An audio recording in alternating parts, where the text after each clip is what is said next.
अहोई अष्टमी के व्रत की कथा। प्राचीन काल में एक साहूकार था जिसके 7 बेटे और 7 बहुएं थीं। इस साहूकार की एक बेटी भी थी जो दीपावली के अवसर पर ससुराल से मायके आई थी। दीपावली पर घर को लीपने के लिए सातों बहुएं मिट्टी लाने जंगल में गईं, तो ननंद भी उनके साथ जंगल की ओर चल पड़ी।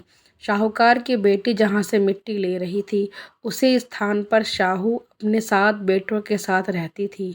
खोदते हुए गलती से शाहूकार की बेटी ने खुरपी से शाहू का एक बच्चा मर गया। शाहू इस पर क्रोधित होकर बोली, मैं तुम्हारी कोख बांधूंगी।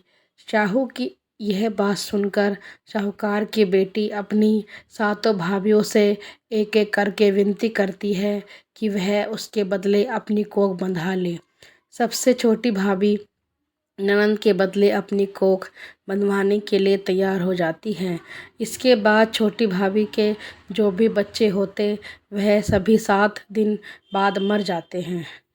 सातों पुत्रों की इस प्रकार मृत्यु होने के बाद उसने पंडित को बुलवाकर इसका कारण पूछा। पंडित ने सुरही गाय की सेवा करने की सलाह दी। सुरही सेवा से प्रसन्न होती है, उसे शाहू के पास ले जाती है। रास्ते में थक जाने पर दोनों आराम करने लगते हैं। अचानक साहूकार की छोटी बहू की नज़र एक ओर जाती है।